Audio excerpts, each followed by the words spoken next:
मैया ये भी हमने करके देख लिया, जब छींके पर टांगती है ना तो ये अकेले तो होते नहीं है, पूरी ग्वाल मंडली है इनकी। दो दो नीचे खड़े होते हैं, उसके ऊपर दो, उसके ऊपर दो, और सबसे ऊपर कन्हैया खुद माखन खाते हैं और नीचे को ट्रांसफर करते हैं, नीचे वाले खाते हैं। और नीचे वाले जब इनका पर्याप्त काम हो जाता है तो ऊपर बंदर हैं उनको खिलाते हैं। यहाँ तक मैया आपने, एक सखी कहती है मेरे दरवाजे पर पीपल का वृक्ष है, उसके सबसे ऊपर वाली डाली पर मैंने अपनी मटकी को लटकाया कि आज देखूंगी कि कान्हा कैसे माखन चुराता है। तो इनके गुप्तचरों ने बता दिया कि आज डाली पर, पीपल की डाली पर लटका है। तो ये बहुत लंबा बांस लेकर आए और सबने नीचे से मिलकर उस मटकी को फोड़ा और ओक लगा लगा कर माखन को खाया, माखन को पिया। मैया कहने लगी कि ये छोटा सा लाला और इतने बड़े बड़े इसके ऊधम।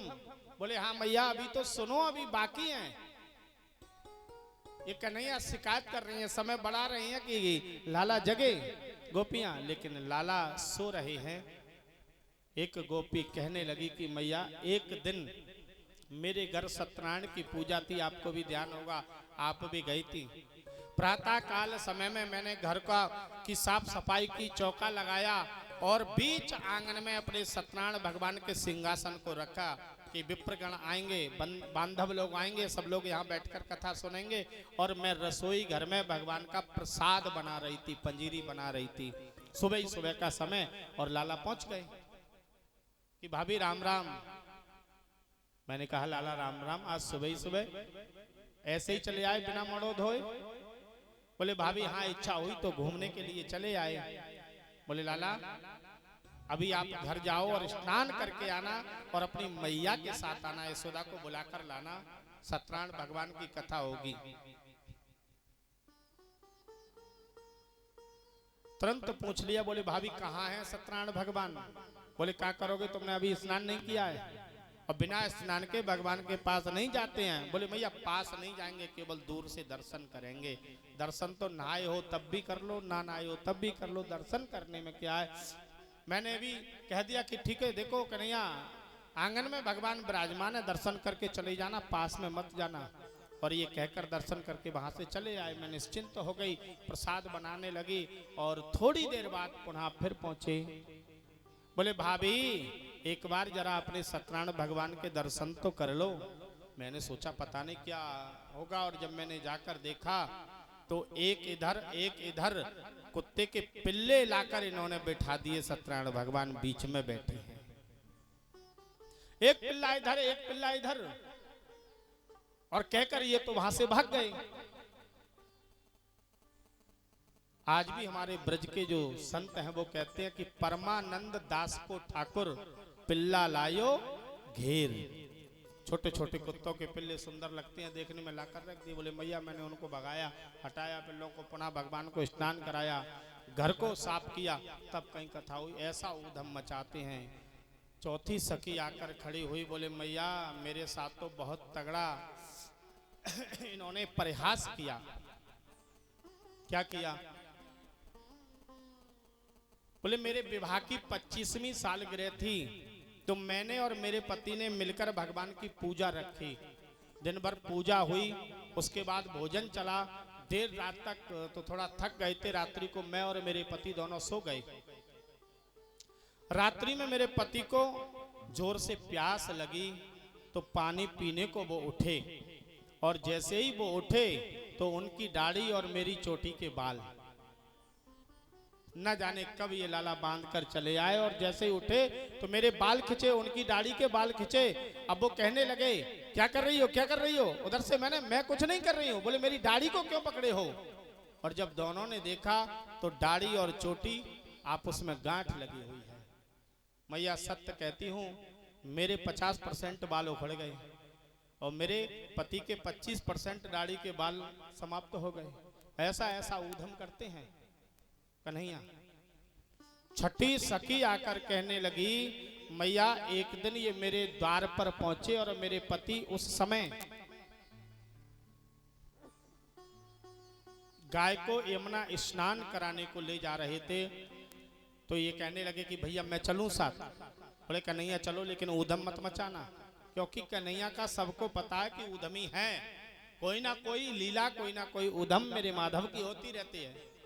साथ ले गए और उन्होंने क्या किया कि अपने वस्त्र उतार कर कन्हैया को दे दिए कि कन्हैया इन्हें लेकर बैठना, मैं जरा गाय को स्नान करा देता हूँ। और वो गाय नहलाने में लग गए। थोड़ी देर बाद मैंने देखा कि कन्हैया कपड़े भीगे हुए मेरे पति के हाथ में लगे और रोते हुए आए मेरे पास, कपड़े मेरे हाथ में दे दिए और जोर जोर से रोए। मैंने पूछा कि लाला का भयो, क्यों रो रहे हो? बोले भाभी भाभी का भयो लाला बताओ। बोले भैया ना रहे। क्या हुआ कि यमुना में डूब गए भैया। बोले जोर जोर से वे रोवे और वस्त्र मुझको दे दिए, और जैसे ही मैंने सुना तो मैं भी जोर से रोने लगी। और जब मैं रोई तो मेरी सास आई, क्यों रो रही है, क्या बात है? बोले आपके लाला नहीं रहे, यमुना में डूब गए। वो भी रोने लगी, पूरा मोहल्ला इकट्ठा हो गया, सब रोने लगा और कन्हैया वहां से गायब। कन्हैया मेरा माधव वहां से चला गया। और थोड़ी देर बाद देखते हैं कि कंधे पर लठ रखा हुआ है, गाय चली आ रही है और मेरे पति देव ने मुझसे ही आकर पूछ लिया, देवी काय को रो रही हो? मैंने कहा रो काय को रही हो? मेरे पति यमुना में डूबकर मर चुके, मैं रो नहीं तो और क्या करूं? तो उन्होंने डांटा और कहा कि देवी देख तो पहले कि इधर मैं खड़ा हूं तेरा पति और तू रो रही है। मैंने देखा कि वास्तव में ये तो खड़े हैं। बोले वो कन्हैया कहाँ है? वो मेरे कपड़े लेकर भागा है। मैया ऐसा ऐसा हास्य, ऐसी ऐसा प्रयास, ऐसा ऊधम माधव मचाता है। सुखदेव कहते हैं राजन, परमात्मा की ये लीला प्रेम बढ़ाने के लिए और इन गोपियों का ये ताना जो था वो केवल एक बहाना था। गोविंद उठकर आए और मैया के पास में आकर खड़े हो गए। कन्हैया ने देखा कि ये सारी गोपियां गोकुल की शिकायत कर रही हैं तो थरथर कांप रहे हैं। पल्लू मैया का पकड़ लिया और जोर से हाथ से कस के थरथर कांपने लगे। मैया ने ऐसे ही सिर पर हाथ रखा तो देखा कि कन्हैया कांप रहा है। सुखदेव, जिसकी प्रकृति जरा सी टेढ़ी हो तो संसार कांप जाता है, ब्रह्मांड कांप जाते हैं। आज वह इन गोपियों के उल्हाने पर खुद कांप रहा है। ये मेरे गोविंद की करुणा है। मैया ने देखा कन्हैया क्या हुआ, कैसा कांप रहा है? बोले शायद तेरी शिकायत हो रही है इसलिए कांप रहा है। जब ये कृत्य करता है तब तुझे भय नहीं लगता, और आज ये शिकायत कर रही है तो कांप रहा है। ये क्या कह रही है?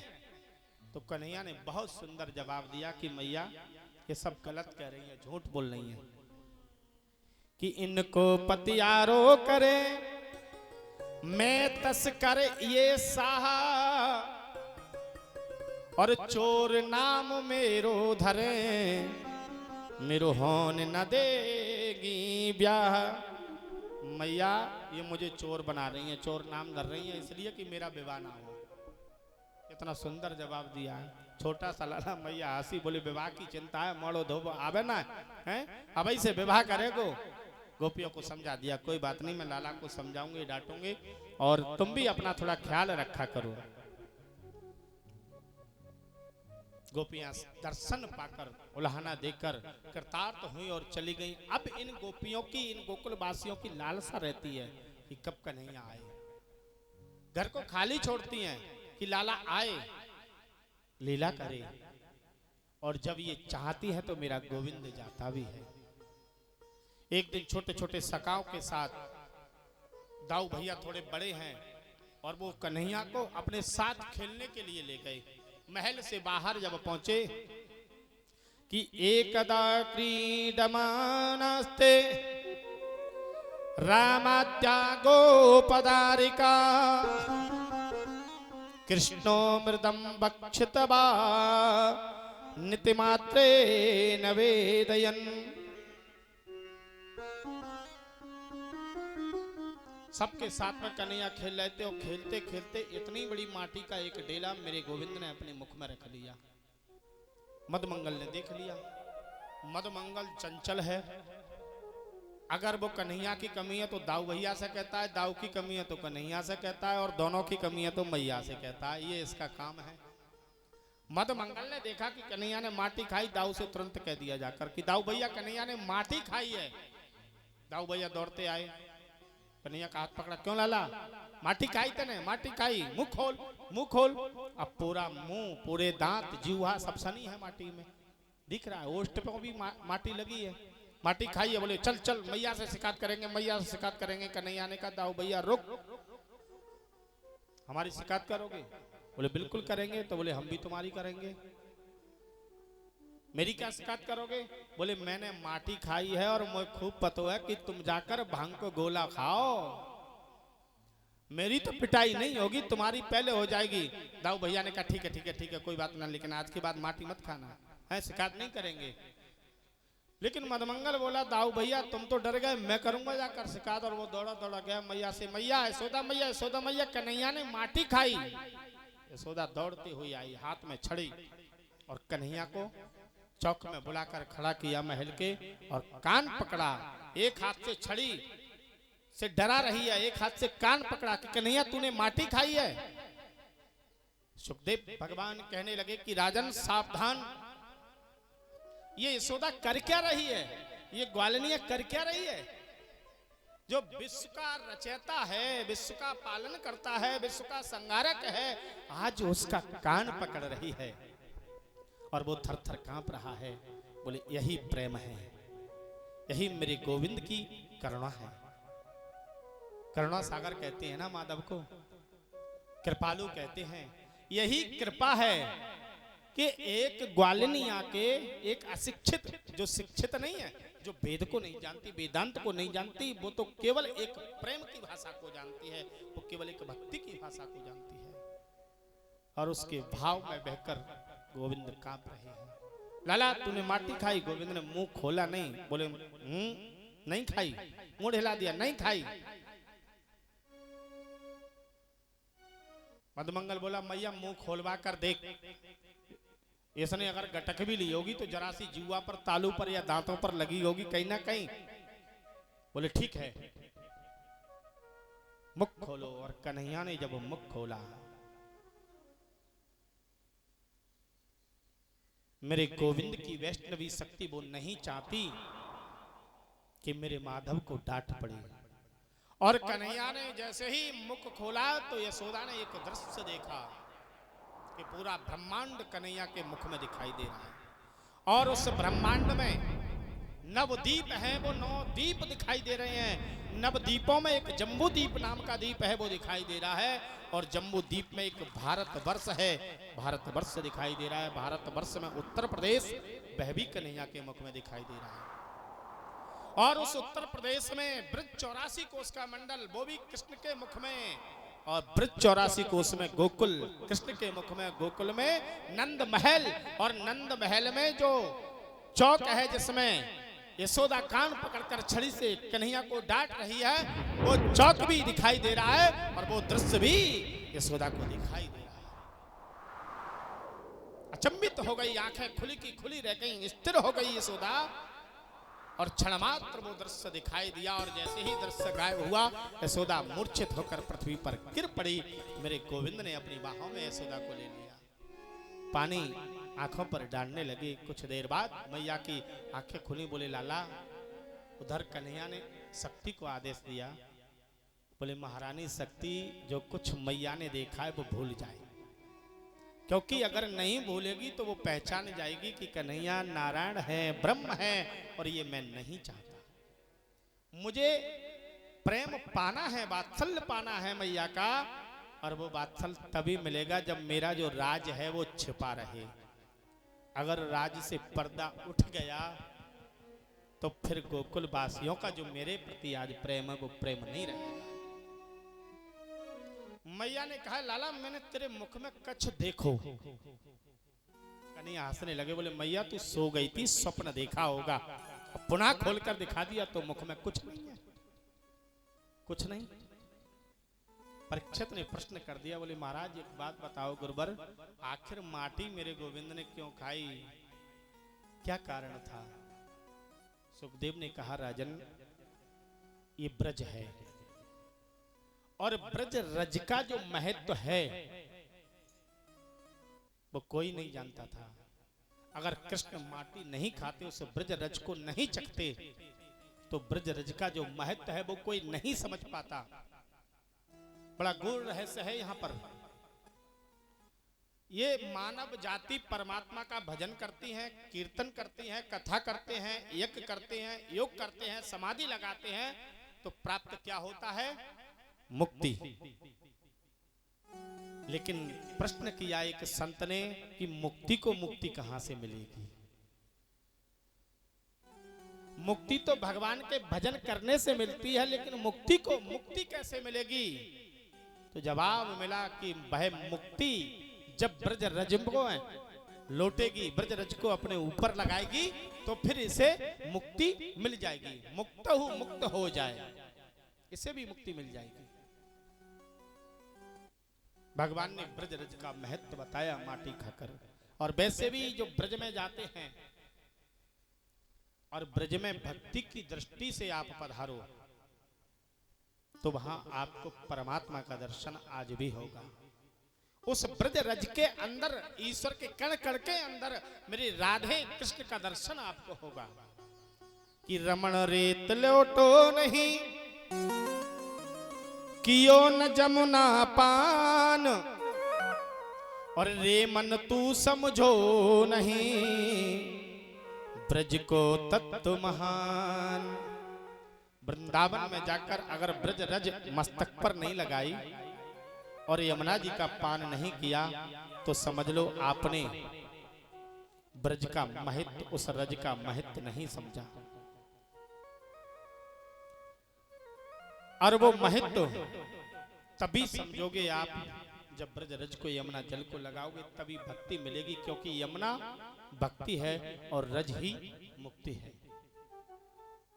जिस रज में मेरे गोविंद ने लीला की है, जिस रज का कण-कण में मेरे कृष्ण का चरण पद लगा हुआ है, वो रज साक्षात मुक्ति हो जाती है। गोविंद धीरे धीरे बड़े हो रहे हैं। आज गोविंद ने देखा रात्रि को सोए, मैया ने बड़े प्रेम से सुलाया, और प्रातः काल यशोदा जल्दी उठकर, कि लाला उठते ही माखन मांगता है, तो माखन बिलोने को बैठ गई। माखन बिलो रही हैं और कृष्ण चिंतन कर रही हैं। सज्जनों, भक्ति कैसे की जाती है इस प्रसंग से सुने। यशोदा जल्दी उठी कि लाला सुबह जल्दी उठता है, उठते ही माखन मांगता है ताजी, तो उसके उठने से पहले माखन बिलोलूं, दही बिलोऊं, माखन निकाल लूं। बैठ गई, मटका लेकर दही बिलो रही हैं, चिंतन कर रही हैं कि लाला उठेगा और उठते ही मुझे देखेगा, मेरे पास आएगा दौड़ता हुआ और तुरंत कहेगा कि मैया माखन दे, मैया माखन दे। ये क्या है? बोले मनसा, वाचा और कर्मणा, 3 प्रकार की पूजा होती है सज्जनों। सर्वप्रथम मनसा, मन से मानसिक पूजा हम भगवान की करें, जिसमें किसी वस्तु की जरूरत नहीं, कहीं जाने की जरूरत नहीं।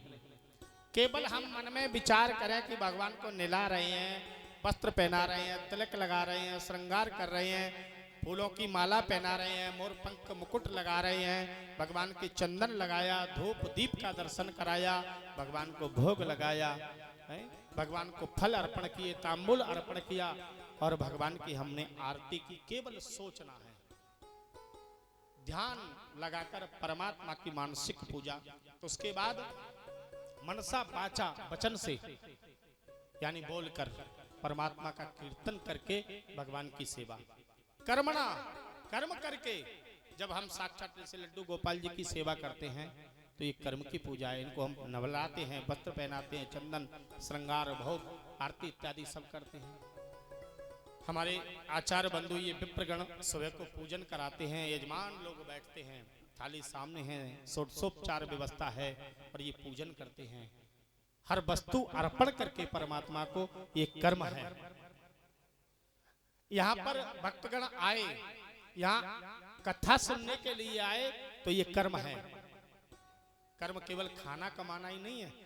मन बनाकर कि कछला चलेंगे, वहां कथा हो रही है, पितृयज्ञ हो रहा है, पितृयज्ञ में कथा में शामिल होंगे, तो समझ लो आपने भगवान की कर्म किया। परमात्मा के प्रति कर्म किया, और यहाँ आकर आपने पूजा की, और जो पूजा में बैठे हैं उनको तो फल है ही। ऐसा नहीं कि जो पूजा में नहीं बैठे उनको फल नहीं है। जिन्होंने केवल कथा सुनी फल उनको भी मिलेगा, जिन्होंने आकर भोजन कराया फल उनको भी मिलेगा, और यहाँ आकर आश्रम की जिसने सफाई की, झाड़ू लगाई, फल उसको भी मिलेगा, उसी यज्ञ के समान। तो ये कार्मिक पूजा है। और यशोदा एक साथ तीनों पूजा कर रही है, मन से कृष्ण चिंतन, मन से, और जीवा पर नाम किसका? कृष्ण का। और कर्म किसके लिए? माखन किसके लिए निकाल रही है? कृष्ण के लिए। तो मनसा वाचा कर्मणः तीनों पूजा एक साथ यशोदा कृष्ण की कर रही है। अब विचार करो, यहाँ वेदांत की आवश्यकता है, वेद की आवश्यकता है, या फिर भाव की आवश्यकता है। यशोदा वेद वेदांत को नहीं जानती, ग्वालनिया है, अशिक्षित है, लेकिन उसका भाव उज्जवल है। इतने में क्या हुआ, मेरे गोविंद उठे और दोनों हाथों से आंखों को मीड़ते हुए, छोटा सा मुख है, रात्रि को मैया काजल लगाती है, और जब इन्होंने आंखों को मीड़ा तो पूरा काजल मुंह पर फैल गया। काले तो है ही, श्याम वर्ण की कांति तो है ही, लेकिन काजल भी काला पूरे मुख पर फैला, तो ऐसा लग रहा था जैसे जगन्नाथ भगवान चले आ रहे हैं। जगन्नाथ भगवान के समान आकर खड़े हो गए। मैया यशोदा का हाथ पकड़ लिया, और जैसे ही यशोदा का हाथ पकड़ा, एक हाथ से और दूसरे हाथ से मथनी पकड़ी, तो पृथ्वी कांपने लगी। कृष्ण ने यशोदा का हाथ दूसरे हाथ से मथनी तो पृथ्वी कांपने लगी। परीक्षित ने पूछा, पृथ्वी क्यों कांपी? बोले इसलिए कांपी कि एक दिन बासुकी को मथनी बनाया, बासुकी को नेति और मंदराचल पर्वत को मथनी बनाया, और गोविंद ने इन दैत्यों से और इन देवताओं से समुद्र मंथन कराया, पूरे संसार को मथकर फेंक दिया, और आज इस मथनी को पकड़ा है तो पता नहीं क्या होगा।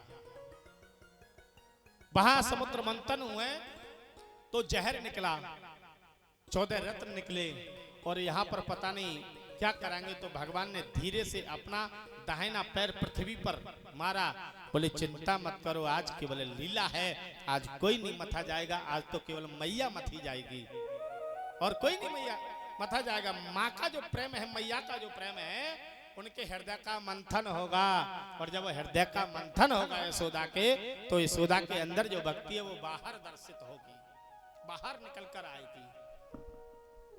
मैया मुझे माखन चाहिए। मैया ने समझाया, लाला थोड़ी सी देर, 5 मिनट रुक जा, माखन निकाल रही हूं तेरे लिए, माखन तुझे मिल जाएगा। बोले नहीं मैया मुझे अभी चाहिए। बोले लाला ठीक है, कल का रखा है निकला हुआ, बोले दे दो। बोले नहीं मैया मुझे तो ताजी माखन जा मटका में से निकला हुआ चाहिए। मैया ने डांट दिया, बोले चुप, तुरंत चाहिए, ताजी चाहिए, थोड़ी देर रुक। जब मैया ने डांटा तो कन्हैया थोड़े से मुस्कुरा दिए, बोले मैया माखन। हंसी आ गई यशोदा के चेहरे पर। बोले तेरा मुखार मंडल देखती हूँ क्रोध भी चला जाता है। गोद में बिठा लिया, बोले लाला बैठ तू बीच में और देख माखन निकलेगा, इसमें कैसे निकलेगा। और दोनों हाथों में नेति पकड़ी, चलाने को तैयार हुई। कन्हैया ने दोनों हाथ पकड़ लिए, बोले मैया चलाओगी नहीं, माखन दो। चलाने नहीं दूंगा, माखन दो। तब तक एक सखी आई, उसने कहा बोले मैया बालक का बहलाना क्या है, थोड़ा सा बहला दो। देखो यशोदा ने कहा देखो लाला सामने क्या है, चंद्रमा दिख रहा था। यशोदा ने कहा मैया क्या है? बोले ये चंदा मामा है। अब तो कन्हैया माखन को भूल गए, तुरंत एकदम कि मैया चंदा चाहिए, चंदा मामा लूंगो, चंदा मामा लूंगो। मैया के पास युक्ति थी, परात में जल भरा और जल भरकर उसमें चंद्र बिंब दिखाई दिया जल में। बोले पकड़ ले। कन्हैया ने हाथ लगाया तो वो हिल गया। चंद्र बिंब कहाँ हाथ में आए, दोनों हाथ डाले, 2-4 बार डाले। कन्हैया ने परात उठाकर फेंक दी। बोले मैया मुझे चंदा चाहिए, चंदा मामा चाहिए, चंदा मामा चाहिए। तो मैया ने फिर पकड़ा कन्हैया को और गोद में बैठाया। लेकिन कन्हैया भाई एक रट की चंद्र खिलौना लय होरी मैया, चंद्र खिलौना, चंद्र खिलौना चाहिए, खेलूंगा चंद्रमा से। मैया ने कहा देख लाला सुन, तू इतनी जिद मत करे, और देख जिद करेगा तो तू काला है और काला हो जाएगा। तुझे तेरी सुंदरता बनाने के लिए मैं तेरे बालों में को काट कर इसमें पुष्प गूंजती हूँ, ये मोर पंख लगाती हूँ, काली कमरिया उड़ाती हूँ, कांचनी बांधती हूँ। तो और तू जो है ऐसा उधम मचाता है। लाला देख थोड़ी देर रुक। तो कन्हैया ने धमकी दी। फिर बोले मैया ऐसे नहीं मानेगी। तो धमकी दी कि देख मैया तू दूध पिलाती है ना रोज रोज, कि सुरभि को पाए पाने न करे हो, बैणी सिर न गुथे हो। सुरभि गाय का दूध पीती है, कन्हैया को पिलाती है यशोदा मैया। बोले इसका पान नहीं करूंगी। मैया कहने लगी वैसे ही कमजोर है, दूध पिला के थोड़ा सही सेहत तेरी रखती हो, नहीं पिएगा तो कमजोर हो जाएगा, सूख जाएगा। और बैणी सिर न गुथे हो। बोले नहीं गुथवाएगा तो फिर तेरा विवाह नहीं होगा। अब कन्हैया का थोड़ा सा ध्यान भटका। बोले मैया विवाह होता है तो क्या होता है? बोले बहू आती है। अब तो कन्हैया कहने लगे मैया मुझे तो बहू चाहिए, बहू चाहिए। मैया हंसी, कहने लगी कैसी बहू चाहिए? शायद गुड़िया को कह रहे होगो। तो एक गुड़िया ला के दे दी, उठा के भगवान ने पटक दी। बोले ये नहीं चाहिए। बोले फिर कैसी चाहिए? बोले चलती फिरती चाहिए, लेकिन ऐसी हो जब मैं गैया चराने जाऊं तो मेरे साथ जाए। मैया ने कहा लाला पहले अपना मोड़ो धोनो सीख, तुझे तो मैं संभालती हूँ, और एक और बुला ले उसको भी संभालना पड़ेगा। लेकिन कन्हैया जित मैया मुझे तो बहू चाहिए। लौट गए कन्हैया। राधिका गोरी से विरज की छोरी से